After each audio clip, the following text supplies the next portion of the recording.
Hello la tribu et bienvenue sur le podcast Le quart d'heure d'Inspire Action. Moi c'est Wefa, votre coach en transformation de vie. Chaque semaine, retrouvez dans ce podcast des outils pour développer votre connaissance de soi et des actions à réaliser pour démarrer votre transformation de vie. Aujourd'hui, c'est un épisode spécial car je reçois un invité qui vous parlera de son parcours personnel. J'espère que cela vous inspirera à passer à l'action et à redevenir l'architecte de votre vie.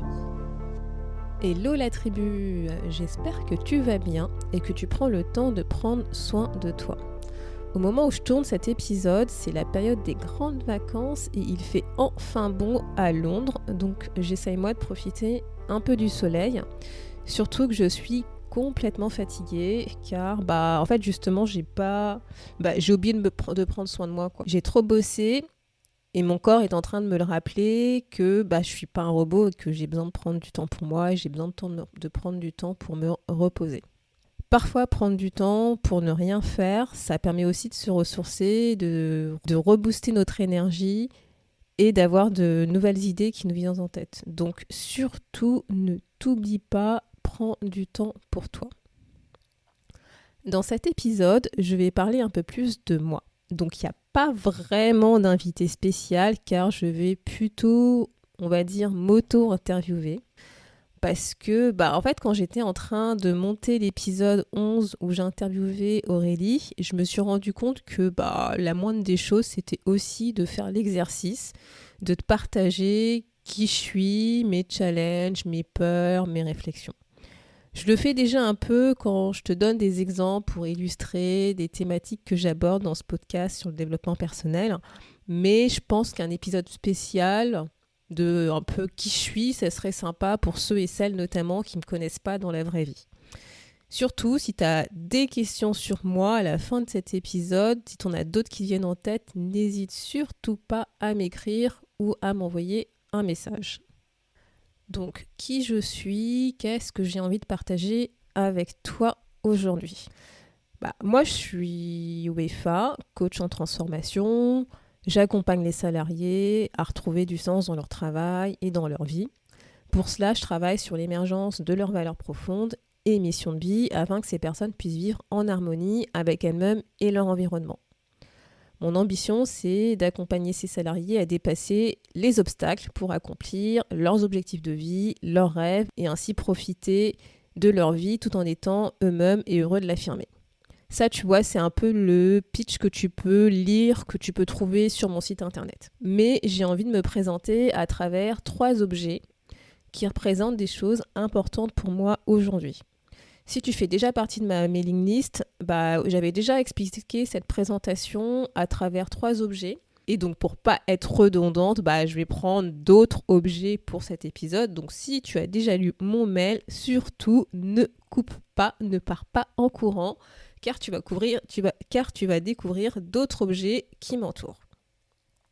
Donc, le premier objet que je veux partager avec toi, c'est un tableau qui représente une femme africaine et que j'ai acheté au Bénin il y a plusieurs années. J'ai très très peu de tableaux ici aujourd'hui car j'ai déménagé à Londres il y a un peu plus d'1 an. Avant, j'habitais en France, en région parisienne, et comme je savais que c'était une situation temporaire de venir à Londres, environ 2-3 ans, j'avais pas forcément envie de déménager toutes mes affaires que j'avais accumulées depuis presque 8 ans dans mon précédent appartement. Par contre, j'ai pris ce tableau. Je crois que d'ailleurs que... Ouais, je suis en train de regarder là. Je crois que j'ai pris que ce tableau en fait. Sur le coup, je savais pas trop pourquoi. Maintenant, je pense que je le comprends. C'est parce que en fait, ce tableau, quand je le regarde, effectivement, il me fait sourire. Il me rappelle en fait des souvenirs. Il me rappelle des éléments qui sont importants pour moi. Donc déjà, ça représente mes origines du béninoise. Mes parents sont nés au Bénin et notamment quand j'avais fait ce voyage il y a quelques années, c'était la première fois que j'allais au Bénin et donc que je rencontrais ma famille qui restait au Bénin, que je découvrais mes origines. Et je me souviens que c'était quelque chose d'important pour moi de savoir d'où je venais, qui j'étais réellement, une partie de moi en fait accepter que cette partie que je ne connaissais pas de moi en fait, de mes origines. Donc je pense que c'est pour ça notamment que ce tableau me fait sourire intérieurement quand je le regarde. Ce que se représente également ce tableau, c'est les voyages. Ça, de toute façon, je pense que celles qui me connaissent le savent bien. J'adore voyager, j'adore découvrir de nouvelles cultures, de nouveaux paysages. J'adore échanger avec des personnes, comprendre, découvrir leur histoire, ce qu'elles vivent, la manière dont elles vivent, voir de nouvelles langues. Enfin voilà, vraiment, ça m'inspire et ça me donne une impression de liberté quand je voyage. C'est impressionnant. Ce que représente également ce tableau, c'est l'art, la création. C'est, on va dire, une autre partie de mon cerveau que je n'ai pas forcément utilisée pendant longtemps, puisque je suis quelqu'un d'assez analytique. Et pendant très longtemps, j'ai refusé de croire que j'étais créative, que j'avais une certaine créativité en moi. J'étais persuadée que c'était pas possible, que j'avais toujours appris ce côté logique, analytique, mathématique, et que donc c'était pas compatible en fait, que la partie logique, analytique et la partie créative, artistique n'étaient pas compatibles. Et c'est quelque chose que je découvre et que je redécouvre de plus en plus, que c'est possible d'avoir les deux en soi. Et moi en fait finalement je me rends compte que j'adore ça, quoi. Et c'est vrai que ce tableau représente cette partie artistique que j'ai enfui en moi, que j'ai refusé d'accepter en fait. Le deuxième objet que je peux partager avec toi, c'est mon piano numérique. En fait, donc, comme je te le disais, j'ai déménagé à l'étranger, à Londres, et la décision en fait a été prise très rapidement. Ça s'est fait vraiment en 1 ou 2 mois, et donc j'ai dû gérer plein de trucs en très peu de temps. Et je me souviens notamment que quand je devais gérer mon emménagement à Londres, l'une des choses qui était ultra importante pour moi, c'était de savoir si je pouvais emmener mon piano avec moi. C'est bête, parce qu'il y a plein d'autres trucs qui étaient peut-être importants au moment où je devais gérer justement ce changement de vie assez radical, dans le sens où je partais à l'étranger et je devais tout quitter de ce que je connaissais. Mais vraiment, la première chose qui me faisait, c'était mince, mais est-ce que je vais pouvoir emmener mon piano, comment est-ce que ça va se faire, est-ce que ça va être pris en charge par les déménageurs, c'est quelque chose qui me tenait à cœur de emmener mon piano avec moi, parce que dans mon appartement en fait, les autres objets sont pas vraiment encombrants, où je pouvais éventuellement les acheter sur place, un canapé, une table, etc. Mais ce piano en fait, mon piano, et je peux dire qu'il n'est pas tout jeune, je le voulais vraiment avec moi, c'était vraiment ce piano que je voulais avec moi. Pourquoi ? Parce qu'en fait, déjà, ce piano représente la musique, le chant, vraiment j'adore tout type de musique, mais quand je dis tout type de musique, je pense vraiment que j'écoute vraiment de tout, que ce soit, je sais pas, du classique, que ce soit de la techno, que ce soit du pop, de la pop, que ce soit du hip-hop, que ce soit des musiques traditionnelles, que ce soit des musiques de salsa, de tango, parce que j'adore danser aussi. Donc vraiment, j'adore un grand champ musical. J'aime bien chanter aussi. Donc ça, j'en avais déjà parlé à ceux et celles qui me suivent. J'adore chanter.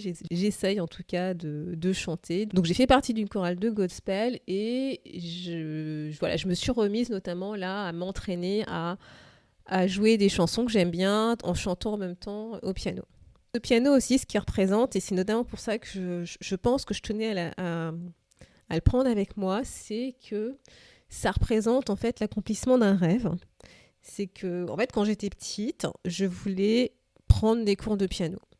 Et à l'époque, quand j'étais petite, avoir un piano, prendre des cours de piano, c'était un certain budget. Et j'avais pas forcément ce budget. Quand je dis j'avais pas, c'est surtout que mes parents n'avaient pas ce budget pour pouvoir m'offrir ces cours de piano. Et donc, ce que je me suis dit, je me souviens, un jour, j'apprendrai à jouer du piano. Et donc voilà. Et pendant mes études, je me souviens que je me suis dit, le jour où je finirai mes études, que j'aurai mon premier job et que j'aurai mon premier salaire, je m'achèterai un piano et je commencerai à prendre des cours. Et en fait, c'est ce que j'ai fait. C'est-à-dire, je me souviens quand j'ai fini mon stage, que j'ai eu mon premier job en CDI, tout de suite, je suis allée dans un magasin à Paris spécialisé en piano. Je me suis renseignée, j'ai acheté mon piano numérique et j'ai pris des cours de piano. Donc, c'était vraiment pour moi une fierté parce que je réalisais un rêve d'enfant et Ça me permettait de voir, de savoir que c'était possible en fait, de réaliser des rêves qui, alors pour certains sont un petit rêve, mais pour moi étaient vraiment un très grand rêve, de mettre au piano. Et c'est pour ça, comme je disais, il n'est pas du tout jeune, hein, il est très très vieux, puisque comme je dis, je l'ai acheté vraiment quand j'ai commencé à travailler, donc il y a pratiquement 15 ans. Mais voilà, au-delà d'être juste un simple piano numérique, c'est un symbole pour moi. Et cet objet, en fait, ce piano représente aussi justement une certaine liberté, mon envie de faire ce que j'ai envie de faire, d'apprendre ce que j'ai envie d'apprendre, quand j'ai envie d'apprendre, même si certains ou certaines pourraient dire que c'est trop tard, je suis trop vieille, etc. En gros, j'en ai rien à faire, je fais ce que j'ai envie de faire et je me lance dans l'aventure, dans l'apprentissage. J'adore apprendre, en fait, je suis curieuse de nature, donc aussi, voilà, ça me permet aussi de combler une de ces caractéristiques de moi, en fait, de cette curiosité, cette soif d'apprentissage. Le troisième objet que je veux partager avec toi, c'est un livre. Donc, ouais, j'en ai déjà parlé plusieurs fois, notamment ceux et celles qui me suivent. Mais en fait, les livres, c'est juste comme une seconde peau, quoi. Je peux pas ne pas en parler. J'adore. J'adore lire, j'adore avoir des bouquins. Ça représente tellement de choses pour moi, ces livres, que je ne peux pas ne pas t'en parler, en fait. Comme je savais que j'allais pas rester longtemps dans l'appartement où je suis aujourd'hui à Londres, je voulais pas non plus trop investir on va dire, en meubles, puisque voilà, je savais que j'allais repartir dans 2-3 ans, donc je voulais pas forcément m'encombrer de trucs assez lourds. Par contre, les seuls meubles que j'ai achetés pour cet appartement, c'est pour mes livres, parce que en fait, j'ai pris tous mes livres. Alors ça, c'était clair, je pouvais pas les laisser en France ou chez ma mère. Fallait absolument que je ramène mes livres chez moi, ici, dans mon nouvel appartement. Et en fait, quand j'ai commencé à déballer les cartons, déjà, j'avais beaucoup de cartons de livres. Les déménageurs, ils n'ont pas trop compris. Je crois que j'avais plus de cartons de livres que de fringues. Et je me suis dit, oh, c'est bon, je vais avoir la place pour les ranger. Et en fait, c'est là que vraiment que je me suis rendu compte que j'avais beaucoup de livres. Et pourtant, depuis quelques années, j'achète moins de livres papier. J'essaye de les avoir numériques pour justement gagner cette place physique. Mais en fait, c'est juste pas possible, quoi. Et comme je dis, je voulais pas du tout les laisser dans ma cave. Alors que j'ai refait ma cave, vraiment pour pouvoir entreposer mes affaires le temps de cette petite aventure à Londres. Mais voilà, mes livres, c'était vraiment pas possible. Je pouvais pas, fallait absolument que je les ai autour de moi, alors qu'il y a la moitié que je pense que j'ai pas encore lu, mais je sais que je vais les lire. Parce que voilà, ils sont devant moi et au moment où j'enregistre, tu vois, la bibliothèque, l'une des bibliothèques est en face de moi. Et quand je vois les bouquins que j'ai, je sais que je vais les lire, quoi. Mais ils font partie de moi, c'est une partie de moi, quoi. Ces livres représentent vraiment, comme je disais, la lecture, l'apprentissage, ma soif d'apprendre. Ça représente aussi le fait que j'aime bien m'évader, j'aime bien que mon cerveau, en fait, vagabonde à travers ces histoires. J'adore les enquêtes policières, j'adore lire des livres tels que Agatha Christie ou Sherlock Holmes. J'adore vraiment ce type de bouquin. J'adore aussi apprendre, comme je disais, donc j'ai beaucoup de livres de développement personnel. Là, je suis en train de regarder en ce moment, j'ai des livres autour de l'entrepreneuriat, j'ai des livres autour du management, j'ai des livres autour de l'économie, j'ai des livres autour du changement. J'ai plein de bouquins parce que j'adore apprendre, en fait. Et je trouve qu'en fait, les livres, c'est une manière d'apprendre, voilà, à moindre coût pour moi, c'est-à-dire, parce que sinon je passerais toute ma vie en formation, si c'est pas possible, au bout d'un moment, ça me permet aussi, voilà, de découvrir des perceptions, des avis de certains auteurs, d'apprendre, quoi. Et le livre, ça représente aussi à la fois un rêve et une peur autour de l'écriture, parce que pour pouvoir lire des livres, il faut que certaines personnes écrivent ces livres. Et pendant très longtemps, et là ça commence petit à petit à changer, j'avais l'impression de ne pas savoir écrire, de ne pas être capable d'écrire ce que je pense, ce que je ressens, ou tout simplement ce que je sais, de partager en fait à travers l'écriture ce que j'ai dans ma tête. Donc là, petit à petit, je me soigne, hein, donc voilà, je fais des petits exercices pour essayer de débloquer cette petite croyance. Et voilà, le livre représente aussi un petit rêve de me dire est-ce que je serais capable d'écrire un livre qui permet d'inspirer les personnes autour du développement personnel, et en même temps une peur parce que au-delà même d'écrire un livre, j'ai l'impression de ne pas savoir écrire, de partager ce que j'ai dans ma tête, ce que je ressens, ce que je connais, de faire rêver, d'inspirer. Donc, quelles sont aujourd'hui les 3 valeurs importantes pour moi ?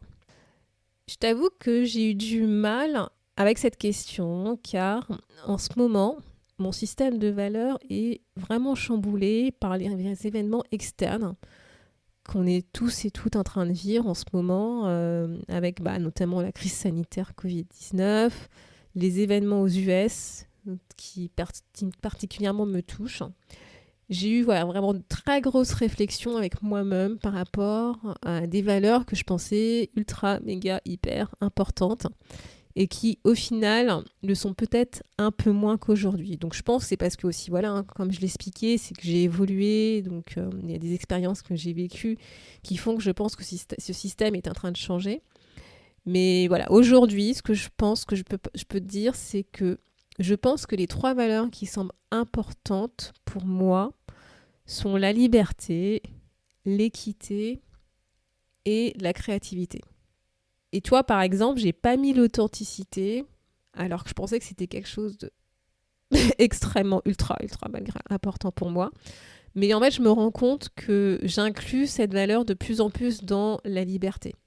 Et comme je te l'ai expliqué dans l'épisode 2, en fait, l'important, c'est la définition que tu mets derrière ces mots et pas forcément le mot en lui-même. Donc, voilà, aujourd'hui, je me sens à l'aise avec ces 3 valeurs, mais je sais que je dois continuer à travailler ce système de valeurs, cette introspection, cette réflexion avec moi-même. Donc, qu'est-ce que ça m'apprend ? Qu'est-ce que ça m'apporte au quotidien de connaître ces valeurs ? Donc ça m'apprend à être patiente parce que je me suis rendu compte que certaines de ces valeurs pouvaient faire ressortir mon côté impatient face à certaines situations que j'ai envie de changer ou des trucs que j'ai envie que ça se passe tout de suite maintenant, et je suis pas patiente tout simplement. Et en fait, ça me permet de travailler sur les côtés extrêmes des valeurs pour ne pas tomber dans des comportements négatifs. Je pense d'ailleurs que je ferai un épisode dédié sur ce point. C'est parce que, comme je l'expliquais déjà, c'est que nos valeurs peuvent être à la fois nos forces, on peut s'appuyer sur nos valeurs pour avancer, mais elles peuvent également être nos challenges. Et je pense qu'en ce moment, notamment le côté liberté est à la fois une force en moi et un challenge, parce que comme j'ai envie de faire, d'apprendre ce que j'ai envie de faire, parfois quand j'ai l'impression en tout cas d'être dans une situation qui ne me permet pas de faire ce que j'ai envie de faire, j'ai mon impatience qui ressort, et j'ai tendance à commencer à m'énerver, à pas être contente, etc. parce que j'ai envie justement de combler cette valeur. Et donc je pense vraiment que nos valeurs, il faut faire attention, parce que comme je l'expliquais dans l'épisode 12 où je parlais notamment des niveaux logiques, nos valeurs influent nos comportements, et elles peuvent influer nos comportements de manière positive ou de manière négative. Voilà, donc ce que ça m'apporte aussi au quotidien, c'est que mes valeurs, je l'expliquais, je le dis et le redis, c'est une boussole. Moi, c'est ma boussole pour vraiment construire aujourd'hui mon activité professionnelle telle que j'ai envie de la vivre, alignée avec qui je suis. En fait, quand tu débutes dans l'entrepreneuriat, et peut-être que c'est ton cas, en tout cas, moi, ça a été mon cas. J'avais tendance à vouloir copier les gens, les personnes à succès. Et encore, qu'est-ce que ça veut dire un succès, Donc, j'avais testé plein de trucs qui fonctionnaient pas parce que, voilà, pour X raisons. Mais moi, voilà, je me suis rendu compte qu'il y a des trucs que je testais, mais ça fonctionnait pas parce que tout simplement, ça me correspondait pas et c'était pas moi. Et avoir en tête, en fait, ces valeurs, ça me permet de me rappeler de ce que je veux vraiment construire à long terme, ma mission, un truc vraiment qui soit en phase, aligné avec moi. Et pourquoi est-ce que je le construis ? C'est justement parce qu'aujourd'hui, je n'ai pas trouvé l'environnement, le truc, la mission, le job, ce que tu veux, qui soit aligné avec moi. Et avec justement cette activité, j'ai envie de construire et d'éprouver que c'est possible de construire quelque chose qui soit en phase et aligné avec soi. Et notamment, quand j'ai des moments de grand doute, je me questionne justement sur pourquoi est-ce que je fais telle ou telle action, pourquoi est-ce que je me suis lancée dans ce projet, qu'est-ce que ça va m'apporter. Et j'essaie vraiment de le raccrocher, de me rappeler que derrière, c'est pour combler une de mes valeurs, c'est pour répondre à une de mes missions. Et en ce moment, je fais beaucoup de recherches sur les valeurs. Ça, je pense que tu as dû t'en rendre compte parce que je t'en parle pratiquement dans tous les épisodes. Et en fait, le fait de faire ces recherches, ça me permet de vraiment mieux me comprendre de comment je fonctionne, de qui je suis, de ce que je pourrais faire pour amener certaines relations, etc. Et notamment, c'est pour ça que je partage ça avec toi à travers ce podcast. Et en ce moment, mon leitmotiv, en ce moment, c'est pas en ce moment en fait, c'est juste mon leitmotiv. Et tu dois sûrement le voir assez partout, tu dois le voir un peu partout quand j'écris, c'est « Redeviens l'architecte de ta vie ». En fait, j'ai entendu cette phrase. La phrase exacte que j'avais entendue, c'était « Je suis l'architecte de ma vie ». C'est quand j'écoutais en fait des affirmations positives sur YouTube, et notamment par un conteur, Cédric Mitchell, que j'ai découvert sur YouTube. Et quand je suis tombée en fait sur cette affirmation, je suis l'architecte de ma vie, en fait, je sais pas, j'ai eu un déclic. C'est à ce moment-là, j'ai su que je voulais plus du tout me laisser porter par les événements. J'ai su que je voulais me prendre en main. J'ai su à ce moment-là que je voulais agir, que je voulais plus réagir. Et je me souviens vraiment que, physiquement, mon corps, il a eu une réaction. En fait, il s'est bombé un peu comme à la Superman, Superwoman. Et c'est pour ça, en fait, que j'en ai fait un peu ma punchline, parce que je crois que cette phrase vraiment a été le déclic de ce que je voulais faire dans ma vie, ce que je voulais construire.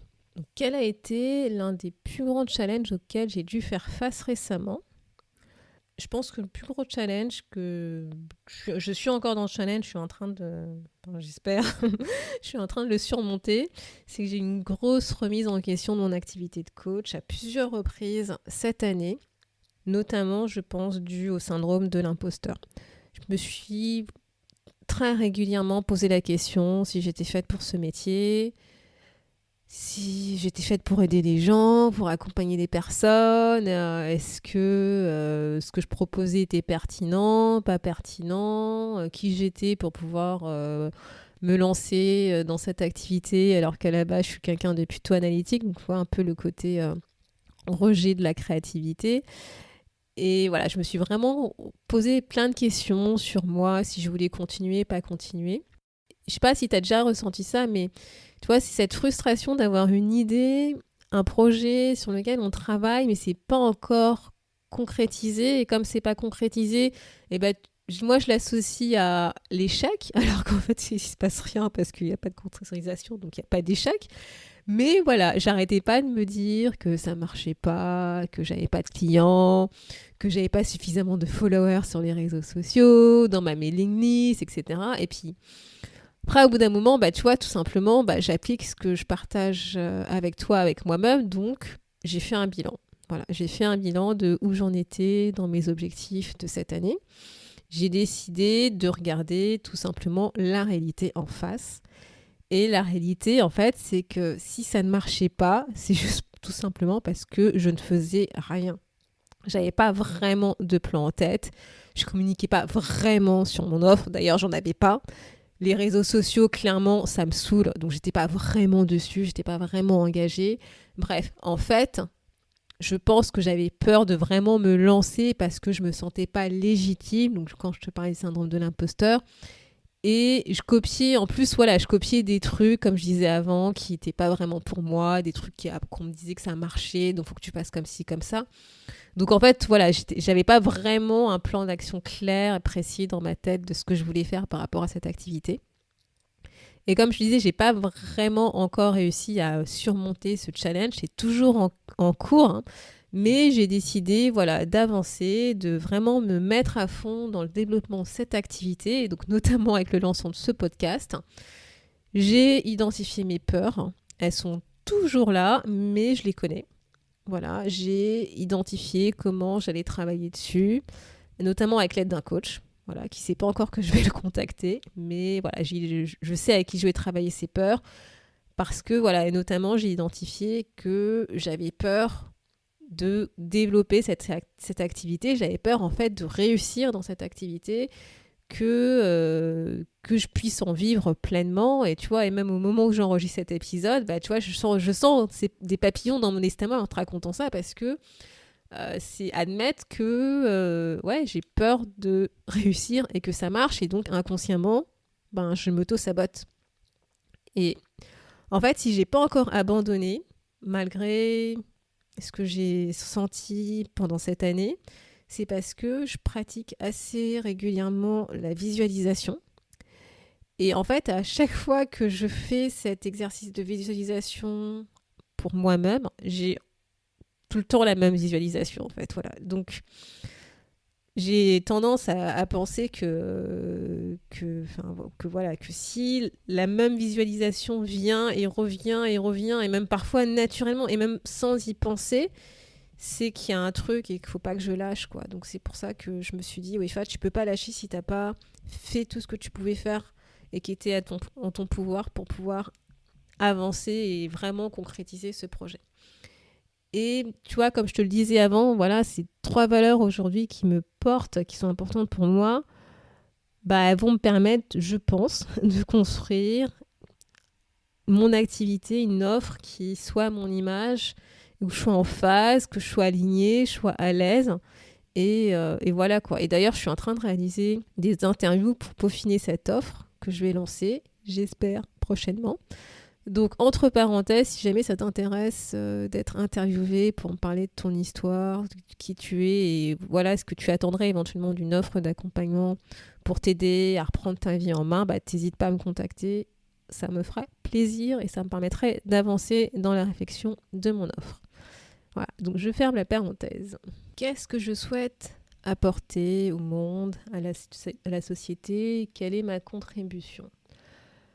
Comme je le disais au début de ce podcast, ma mission, voilà, je pense vraiment que c'est d'accompagner, d'aider les salariés paumés aujourd'hui à retrouver du sens en fait dans leur job, dans leur vie, à construire en fait une vie qui leur permette de s'exprimer librement, d'être authentique, d'être soi en fait. Et je pense personnellement que ça passe à travers les valeurs, parce que moi en fait voilà, c'est comme ça que j'ai réussi à comprendre qui j'étais, à découvrir qui j'étais, ce que je voulais apporter justement, ma contribution dans cette société à travers les valeurs.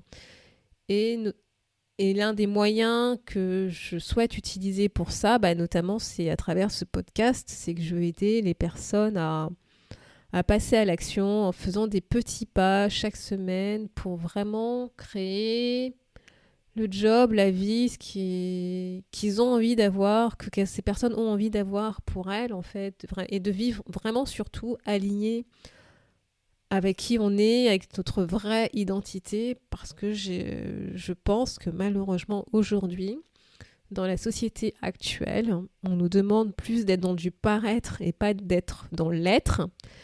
Et pour moi, en fait, l'émergence de notre potentiel, de nos talents, de ce qu'on peut faire, ce qu'on est capable de faire, ce qui nous motive, ce qui nous inspire, ça passe par l'être et pas par le paraître. Donc c'est un peu, je sais pas comment dire, un peu, bref, voilà quoi. Mais pourquoi est-ce que je pense que c'est ma mission ? C'est par rapport à mon histoire, c'est par rapport à tout ce que j'ai vécu, aujourd'hui, sur le plan professionnel notamment, que j'ai vraiment eu l'impression pendant des années de devoir porter un masque pour pouvoir réussir, pour pouvoir obtenir les jobs que je voulais obtenir en monde de l'entreprise. Sauf que à chaque fois, j'avais vraiment le sentiment de pas être moi, de me renier, de pas pouvoir dire pleinement ce que je voulais dire. Et à un moment donné, voilà, il y a quelques années, j'ai commencé en fait à dire ce que je pensais. En fait, en disant ce que je pensais, en étant qui j'étais, c'est là que je faisais ressortir vraiment mon plein potentiel de qui j'étais, mes talents, où est-ce que j'excellais, où est-ce que je n'excellais pas, et où j'étais contente, heureuse de faire ce que j'avais envie de faire, quoi. Et c'est là que je me suis vraiment rendu compte que ce masque qu'on porte, qu'on décide de mettre quand on rentre dans le monde de l'entreprise, c'est pas ok et c'est ça en fait qui génère des situations de perte de sens dans notre travail, entre autres, qui notamment et qui est indirectement influencé par l'organisation actuelle telle qu'on la connaît du monde de l'entreprise. Voilà, et vraiment, j'ai une grosse claque en fait, à travers des missions que j'ai faites en entreprise où je me suis dit, c'est pas possible en fait, c'est inconsciemment, on génère des personnes qui sont malheureuses, qui sont pas heureuses au travail. Il y a des personnes qui cachent leur potentiel, on gâche le potentiel de certaines personnes que je l'ai vu, ça m'a vraiment désolée de voir ça, de me rendre compte de ça, que des personnes qui sont complètement démotivées, qui ont perte de sens au boulot, et donc ces personnes sont cataloguées comme étant incompétentes alors qu'en réalité elles ont un vrai potentiel et que malheureusement ça impacte après d'autres domaines de vie. Ça, j'ai pas envie, enfin voilà, j'ai plus envie de le voir tel que je l'ai vu, que je l'ai vu, j'ai plus envie moi-même de le vivre parce que je l'ai vécu. Et je pense vraiment que je peux apporter ma petite contribution à changer ce monde, on va dire, à travers notamment le monde de l'entreprise. Donc aujourd'hui, ce que je veux partager avec toi par rapport à mon challenge, voilà, l'expérience que j'ai vécue notamment cette année, c'est de prendre le temps de regarder la vérité en face.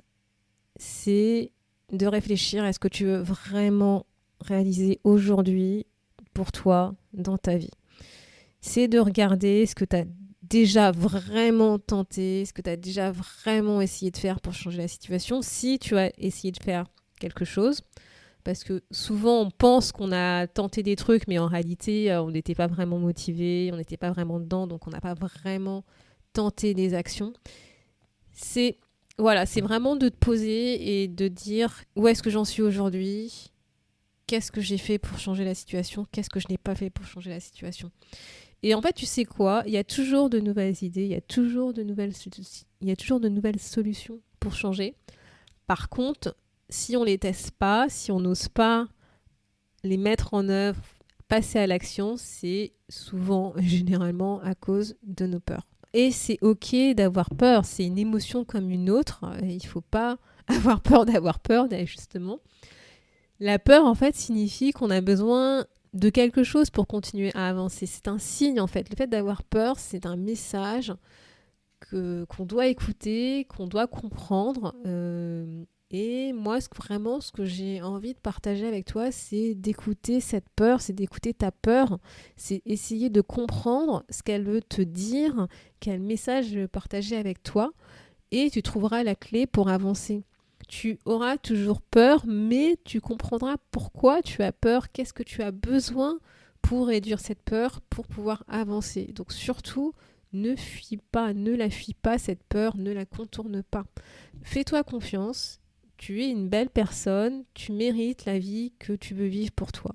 Et même si aujourd'hui tu es dans un brouillard, tu te sens paumé, tu te sens désespéré au point que tu te dis que ça sert à rien de me battre, sache que c'est temporaire, c'est un ressenti, un feeling temporaire, c'est un stade, c'est que tu as besoin aujourd'hui de retrouver ton énergie, tu as besoin de te ressourcer pour avancer et pour te mettre en mouvement.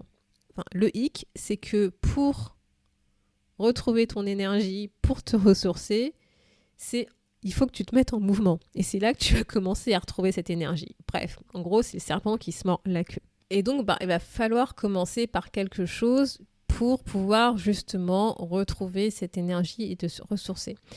Et aujourd'hui, le challenge que je veux te proposer, que je veux partager avec toi, va te permettre justement de commencer à te remettre petit à petit en mouvement pour pouvoir avoir cette petite énergie et repasser dans une énergie positive de mise en action, de passage à l'action. Donc le challenge d'aujourd'hui, que je te propose, c'est d'identifier une de tes peurs qui t'empêche aujourd'hui d'avoir la vie que tu veux avoir vraiment. Écris cette peur sur un papier, fais-y face, accepte-la, écris-la. En dessous de cette peur, écris tout ce que tu pourrais faire pour la réduire, pour surmonter cette peur. Écris tout ce dont tu as besoin en fait pour avancer malgré cette peur, tout ce que tu as besoin pour réduire. Je ne dis pas d'effacer cette peur. Si tu arrives à l'effacer, tant mieux, mais l'objectif, c'est pas d'effacer cette peur, c'est vraiment de réduire cette peur pour qu'elle soit à un niveau qui te permette d'avancer et que, en fait, tu réduises, on va dire, c'est de réduire cette peur qui aujourd'hui te paralyse et t'empêche d'avancer, c'est de la réduire pour que tu puisses commencer à faire ce premier pas. Donc écris tout ce qui te passe en tête, même si ça te semble loufoque. Si tu m'écoutes depuis le début, tu dois commencer à comprendre que j'aime bien ces phases de brainstorming avec toi-même. Donc n'hésite pas à sortir tout ce qui te passe en tête. Tu verras que tu as plein de ressources, que tu as plein d'idées, mais pour cela, il faut vraiment que tu acceptes d'écouter et d'entendre tout ce qui te passe par la tête. Même si tu restes face à une feuille blanche, réfléchis au moins 10 minutes à ces questions. Et répète-toi ces questions régulièrement, relis-les régulièrement éventuellement. De quoi ai-je besoin pour affronter cette peur ? De quoi ai-je besoin pour affronter cette peur ? Que puis-je mettre en place pour avancer malgré cette peur ? Que puis-je mettre en place pour avancer malgré cette peur ? Et tu verras qu'au fur et à mesure de cette réflexion, tu verras cette peur sous un autre angle. Elle sera toujours là, encore une fois, mais elle sera différente. Peut-être qu'elle sera moins impressionnante. Peut-être qu'elle ne t'empêchera plus d'avancer. Elle sera toujours là, mais l'objectif, encore une fois, c'est vraiment de la réduire et de trouver des idées, des moyens, des actions qui te permettent de faire ce premier pas. Et en faisant ce premier pas, ça va commencer à te remettre ça va commencer à remonter ton énergie. En remontant ton énergie, tu vas retrouver en fait d'autres idées et vice-versa, et ainsi de suite, et ainsi de suite. Et tu verras que tu vas pouvoir trouver des idées, des solutions qui vont te permettre d'avancer petit à petit, même si c'est un petit pas. Donc j'espère que cet épisode t'a permis d'en savoir plus sur moi, qui je suis, ce qui me motive aujourd'hui à faire ce que je fais, notamment avec ce podcast et la transmission que j'essaye de faire de mes connaissances sur les valeurs. Tu peux récupérer gratuitement la méthode que j'ai conçue justement pour t'accompagner dans cette transformation de vie en te rendant à l'adresse wefabaguidi.com/roadmap ou dans les notes de cet épisode. Si jamais tu as des questions, n'hésite surtout pas à me contacter. Encore une fois, ça me fera plaisir d'y répondre. Donc, n'hésite pas à m'écrire. Merci d'avoir écouté le podcast Le quart d'heure d'Inspire Action. J'espère que ce témoignage t'a motivé à redevenir l'architecte de ta vie. Si tu souhaites toi aussi partager ta quête vers ta nouvelle vie, n'hésite pas à me contacter. Et sur ce, on se retrouve la semaine prochaine pour un nouvel épisode.